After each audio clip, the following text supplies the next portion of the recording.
안녕하세요. 책 읽어주는 도서관입니다. 오늘은 책은 나는 나무처럼 살고 싶다라는 책을 같이 공유 드리려고 갖고 왔고요. 그 저자는 우종영이라는 나무 의사분이세요. 그래서 이거에 대해서 얘기하고 싶은데 진짜 여러 나무를 빗대서 말씀해 주시면서 좋은 말 해주시는 건데 같이 한번 읽어보고 싶어서 갖고 와봤어요. 첫 번째 나무는 주목나무에 관해서 얘기하는 건데요. 나무 하나하나씩 편집해서 오디오로 올리도록 하겠습니다.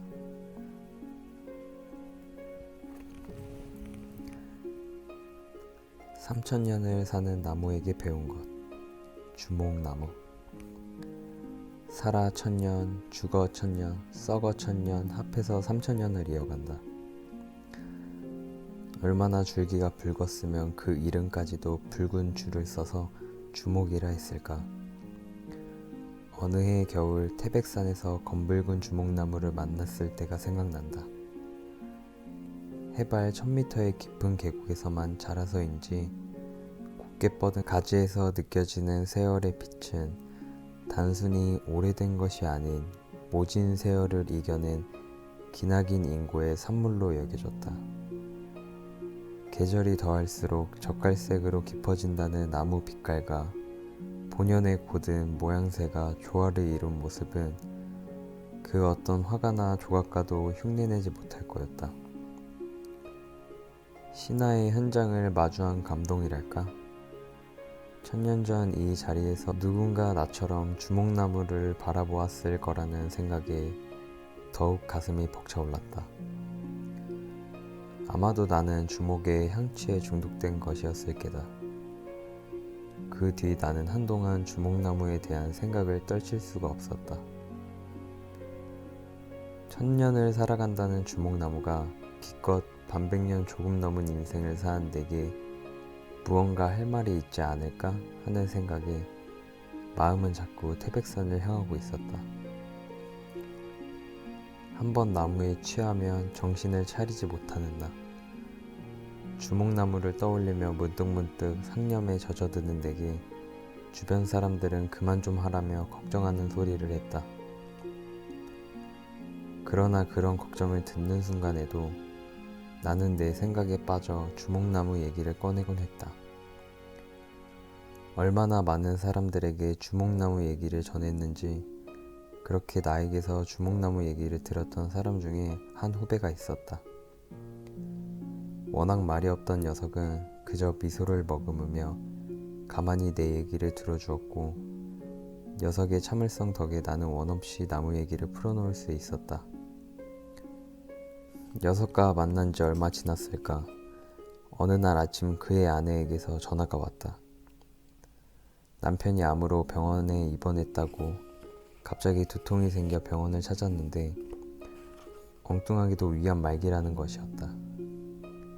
암세포가 이미 다른 곳으로 전이된 지 오래인데 여태까지 몰랐냐고 의사가 오히려 대묻더란다. 결혼한 지 1년째 안 된 그들 부부는 어린 시절 소꿉동무로 만난 사이였다. 남자 쪽은 부모 없이 고아로 자랐고 여자 쪽 역시 홀아버지를 모시고 어렵사리 생계를 유지하는 형편이라 연애다운 연애는 꿈도 꾸지 못했다. 공원 앞 자판기에서 몇백 원짜리 커피 한 잔을 뽑아 데이트하는 게 전부였던 그들. 그럼에도 불구하고 그 둘은 세상 어느 연인보다도 행복해했고 절망스러운 서로의 현실을 다독일 줄 알았다.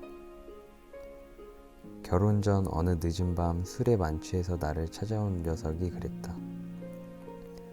형 있잖아. 오늘 우리 애인을 만났는데 감기 몸살에 얼굴이 반쪽이 됐더라. 열이 펄펄 끓는데 병원도 안 가고 그냥 참고만 있었대. 그 돈으로 나 생일 선물 사주려고. 단칸방을 얻어 신혼살림을 시작한 그들. 어려운 형편에 홀아버지까지 모시느라 허리가 휘는 날들이 계속됐지만 두 사람은 누구나 부러워할 정도로 아끼고 사랑하며 서로를 보듬어 안았다. 몸이 약한 아내가 안쓰러워 석 달치 점심값을 아껴 보약을 지어 오는 남편과 야근을 밥 먹듯이 하는 남편을 불쌍하다며 매일 저녁 눈물 짓는 아내. 그렇게 둘이 영원토록 행복하게 살 것 같았는데 녀석이 이제 길어야 한두 달밖에 못 산다. 병원비가 없어 항암 치료도 제대로 받지 못할 터였는데 하루가 다르게 야이어가는 녀석을 보며 얼마나 마음이 아팠던지. 그런데 그들 부부는 그런 게 눈이 들어오지 않는지 늘 웃는 얼굴이었다. 한 번쯤은 나를 붙잡고 울 법도 한데 그러면 감싸 안고 다독여줄 준비도 되어 있는데 녀석도 그의 아내도 너무나 씩씩했다. 한 번은 너무나 엉뚱한 녀석의 행동에 오히려 내가 웃었더랬다. 병실 문을 열고 들어서는데 녀석이 제 아내를 침대에 눕혀놓고는 자장자장 노래를 부르고 있는 게 아닌가. 지난밤 너무 아파 고생을 했는데 그런 자신 때문에 아내도 잠 한숨 못 잤단다. 싫다는 아내를 억지로 눕히고는 우격다짐으로 다독이는 중이었다. 나를 보더니 저도 쑥스러운지 머리를 긁적였다. 그런 모습을 지켜보며 나는 어느덧 걱정을 잊고 있었다. 또 병원에선 어떻게 말했는지 모르지만 당사자들이 저렇게 밝고 씩씩하다면 언젠가 기적처럼 툭툭 털고 자리에서 일어날지도 모른다는 막연한 희망도 생기기 시작했다. 사랑 앞에서 강한 것은 아무것도 없다. 그러나 그것은 어디까지나 나의 바보 같은 착각일 뿐이었다. 녀석의 웃는 모습을 보고 돌아선 며칠 뒤 이른 새벽 나는 비몽사몽간에 녀석의 부음을 전해 들었다. 녀석의 아내는 차분한 목소리로 마지막까지 웃으며 떠났다고 모두에게 인사 전하더라. 헐레벌떡 영안실로 달려갔더니 영전을 지키는 건 그녀뿐이었다. 병실에서 그랬던 것처럼 환한 웃음으로 나를 맞이하는 그 모습에 가슴이 미어졌다. 그제서야 드는 생각, 그 녀석이 정말 죽었구나. 뭐라고 위로의 말도 못하고 우두커니 서 있는 내게 그녀가 다가와 남편으로부터 주목나무 얘기를 전해 들었다고 말했다.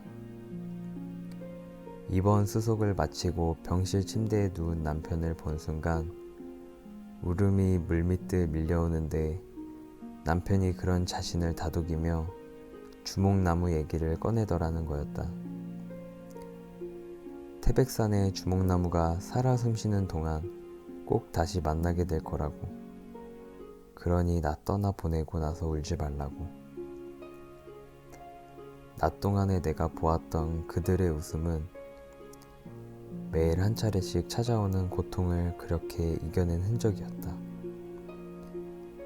그리고 그네들의 힘겨운 싸움 한가운데에는 몇백 년을 하루처럼 살아온 주목나무가 있었다.